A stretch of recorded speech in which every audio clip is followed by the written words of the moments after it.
Good morning students. DSR public school Sikdaulak Dhauchua के online class में आप सभी का स्वागत है। मैं अमित सर, क्लास 8 का साइंस सब्जेक्ट का लेसन नंबर 1 का पेज नंबर 8 का अध्ययन करा रहा हूँ। टाइप ऑफ क्रॉप्स यानी कि क्रॉप्स यानी फसल के प्रकार के बारे में अध्ययन करेंगे। There are two main season from cultivating crop in our country, the kharif and the rabi season. हमारा जो देश है इसमें मुख्यतः दो प्रकार की खेती की जाती है, खरीफ और रबी। सीजन के अनुसार, ऋतुओं के अनुसार। The crops grow in the season are known as kharifs and rabi crop respectively. इनमें जो दो खेतियाँ जो होती हैं ये ऋतु के अनुसार होती है, सीजन के अनुसार होती है। रबी और खरीफ फसलों की जो खेती होती है ये दोनों सीजन के अनुसार होती है। Kharif crops like paddy require a lot of water. Kharif की जो खेती होती है, खरीफ फसल की जो खेती होती है, जैसे आपका पेडी हो गया, धान की जो खेती होती है, इसमें अत्यधिक मात्रा में पानी की जरूरत होती है। They are shown at the beginning of the south east monsoon during June and July. इसकी जो आपका सोइंग जो होती है, इसकी बुआई जो होती है, ये जब आपका साउथ ईस्ट का जो मानसून होता है उसके अनुसार इसकी खेती की जाती है। जून जुलाई में इसकी खेती स्टार्ट हो जाती है। और their harvesting time is September and October. और इसकी जो कटाई होती है वो सितंबर अक्टूबर में काट ली जाती है। A few more kharif crops are cotton, soya beans and maize. इसके अंतर्गत आपकी जो है सोयाबीन भी आते हैं, कॉटन यानी कपास आता है, और आपका माइज मक्की आती है। रबी क्रॉप्स, रबी जो फसल होती है, लाइक जैसे आपका वीट हो गया यानी गेहूँ हो गया, are sown at the onset of the winter season. इसकी जाड़े की ऋतुओं में इसकी खेती की जाती है। एंड हार्वेस्ट बाय मार्च और अप्रैल, और मार्च और अप्रैल में इसको काट ली जाती है। यानी इसकी जो खेती होती है वो आपका नवंबर दिसंबर में स्टार्ट की जाती है और मार्च अप्रैल में इसकी फसल को काट ली जाती है, तैयार फसल हो जाता है। जैसे इसके एग्जाम्पल जो है आपके ग्राम यानी चना, पी मटर, लाइन सीड यानी कि तीसी आपका जो होता है जिसको आलसी भी कहते हैं, mustard sarson etcetera are some other example of rabi crops. ये आपके रबी क्रॉप्स के एग्जाम्पल हैं।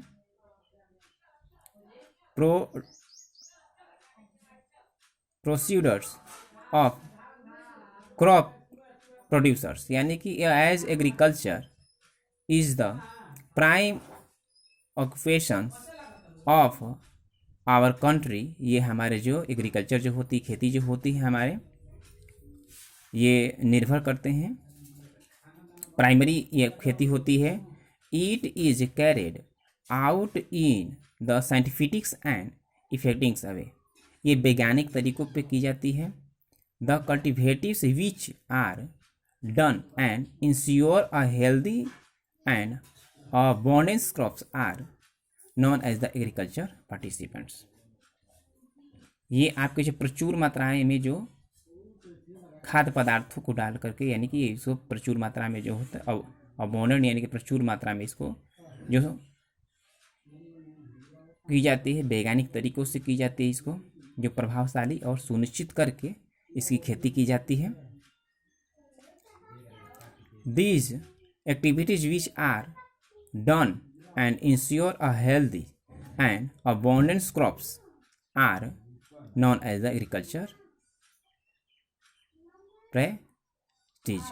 ये जो होते हैं ये आपके जो हेल्दी और स्वस्थ, यानी कि ये जो आपके स्वस्थ और आपके जो होते हैं उचित मात्राओं में लेकर के आपके क्रॉप्स को, फसलों को इसको की जाती है। आपके वाटर, इसके लिए आपका वाटर, सन आपका लाइट यानी सूरज का प्रकाश, oxygen or nutrient from the soil are basic need from a better crops production. ये जो होते हैं आपके इसके लिए ज़रूरी है पानी, सूरज का प्रकाश, ऑक्सीजन, कुछ पोषक तत्व जो आपके मिट्टी के अंदर होते हैं, इसके मूलभूत आधार होते हैं इस खेती के लिए। The various agriculture are practice are known are given below. जो आपको नीचे कुछ स्टेप दिए गए हैं। पहला प्रिपरेशन ऑफ सॉइल यानी कि मिट्टी की ढिलाई करना, सिलेक्शन एंड सोइंग्स ऑफ सीड्स बीजों का चयन करना और उसकी बुआई करना, मैं रिंग्स मतलब आपका जो होता है ये खाद डालना उसके अंदर, इरिगेशन सिंचाई करना, वीडिंग जो होता है आपका जो होता है खरपतवार को निकालना या निराई करना।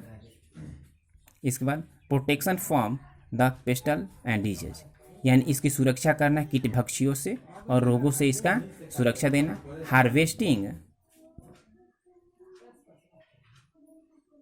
हार्वेस्टिंग्स थ्रेस्टिंग्स एंड वी नोइंग यानी आपका जो है इसका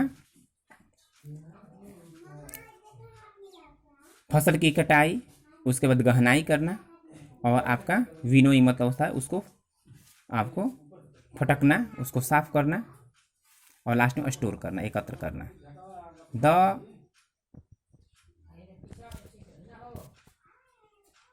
मॉडर्न यानी agriculture is not possible without modern machines and tools. ये जो खेती आज की जो आधुनिक जो कृषि जो है, खेती जो है, यह संभव नहीं है। इसके लिए आपका आधुनिक मशीन और आधुनिक औजारों की ज़रूरत है।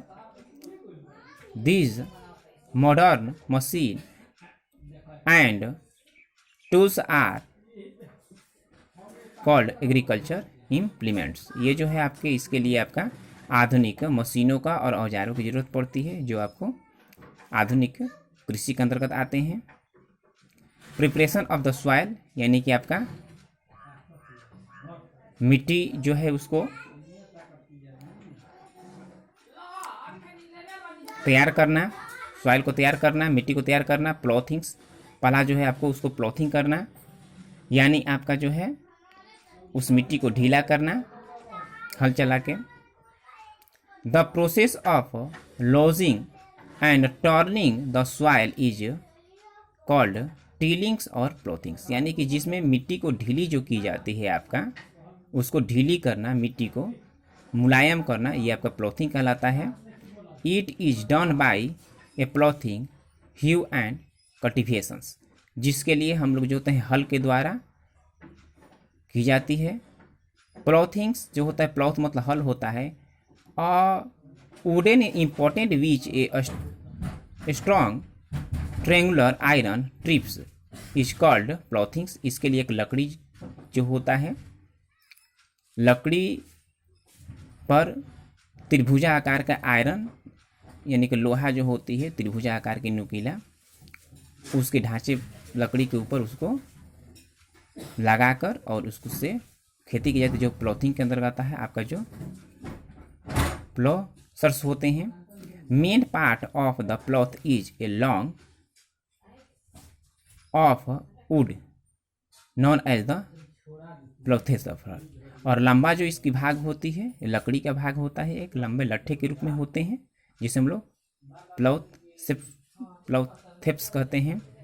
Having a handle at one and और लास्ट में उसका एक हैंडल होता है, मुट्ठी जो होती है उसको पकड़ी जाती है। The other end is attached to a beam placed on the bull next, और इसके जो दो बीम होते हैं, जो आपके बुल जो आपके बैल होते हैं या आपके सांड होते हैं पहाड़ी इलाकों में, उनके गर्दन पर रखी होती है। A pair of the bulls and a man operated a plough, यानी कि आयरन प्लॉथ हैव नाउ, यानी कि रिक्वायर अ मर्डर आपका वुडन प्लॉथ। और एक मैन होता है जो दो जोड़े बैलों के साथ आपका जो होते हैं या सांडों के साथ, वह आपका खेतों में उसके ऊपर वाले डंडे को पकड़ के, लकड़ी के आपके भाग को पकड़ के, और उसको खेती को जुताई करने में, मिट्टी को ढीला करने में कार्य करता है। और ये जो प्रक्रिया कहलाती है प्लॉथिंग्स प्रक्रिया कहलाती है। नेक्स्ट हम लोग कल्टीवेशंस अगले क्लास में पढ़ेंगे, और आप लोगों को ये जो है प्लॉथ का आपका डायग्राम बनाना है, साथ ही साथ आपको प्लॉथ का डिफाइन करना है। इसके बाद आपका जो है टाइप ऑफ क्रॉप्स के बारे में, आपका व्हाट इज खरीफ क्रॉप्स और व्हाट इज रबी क्रॉप्स का आपको डिफाइन देना है, इसके एग्जांपल भी देने हैं। इसके बाद आपका एग्रीकल्चर पार्टिसिपेंट्स क्या है इसके बारे में, इसके फ्लोइंग आपका जो है एग्रीकल्चर पार्टिसिपेंट्स का जो निम्नलिखित जो स्टेप्स हैं, इस स्टेप्स को आपको जो राइट करना है, ये सब आप लोग कंप्लीट करना है। नेक्स्ट क्लास में नेक्स्ट हम लोग अध्ययन करेंगे पेज का। ओके।